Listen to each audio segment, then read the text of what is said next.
1,00,000 kilometres తిరిగిందా మీ Maruti diesel car? అయితే వీడియో స్కిప్ చేయకుండా చూడండి. ఈ S Cross diesel car Chimakurthi నుంచి మా రెడ్డి గ్యారేజ్‌కి అయితే వచ్చింది. ఒక మేజర్ సర్వీస్ అయితే చేస్తున్నాము.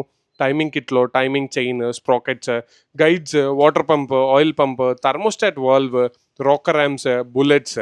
నార్మల్‌గా ఇంజెక్టర్స్ సర్వీస్‌కి పంపము. కొన్ని సార్లు ఇంజెక్టర్స్ స్ట్రక్ అయినప్పుడు, ఇంజెక్టర్ నాయిస్ ఉన్నప్పుడు ఖచ్చితంగా సర్వీస్‌కి పంపిస్తాము. అండ్ ఆల్ ఆయిల్ చేంజ్‌లో engine oil, coolant oil, brake oil, gear oil అయితే రీప్లేస్ చేస్తాము.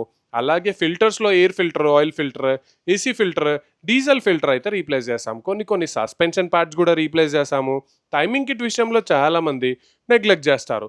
మారుతి డీజిల్ కార్లకి ఖచ్చితంగా 1,00,000 కిలోమీటర్స్‌కి రీప్లేస్ చేసుకోవాలి. లేదు అంటే ఇష్యూస్ వచ్చే ఛాన్సెస్ ఉన్నాయి. కొందరి కార్లు లూబ్రికేషన్ కరెక్ట్‌గా మెయింటైన్ చేయడం వల్ల 2,00,000 వరకు కూడా నడుస్తాయి. అలా అని వదిలేసినా కూడా ఇబ్బందే. పెట్రోల్ కార్లకి లైఫ్ టైమ్ అంటారు. కానీ చైన్ కట్ అయిన పెట్రోల్ ఎర్టిగాని చూసాను నేను. అలాగే 1.5 లీటర్ ఎర్టిగా డీజిల్‌కి కూడా చైన్ లైఫ్ టైమ్ అంటారు. ఆ ఎర్టిగాకి కూడా కట్ అయిన కార్‌ని చూసాను. సో, కొంచెం మెయింటెనెన్స్ విషయంలో జాగ్రత్తగా ఉంటే మంచిగా అనిపిస్తాయి కార్ అండ్ ఇట్స్ మెయింటెనెన్స్. మీతో కార్ ఉందా? మీరు ఎప్పుడు timing chain are timing belt replace చేశారో కామెంట్ చేయండి. ఒకవేళ చైన్ ఆర్ బెల్ట్ కట్ అయిన బాధలు ఏదైనా ఉంటే కామెంట్స్‌లో షేర్ చేసుకోండి.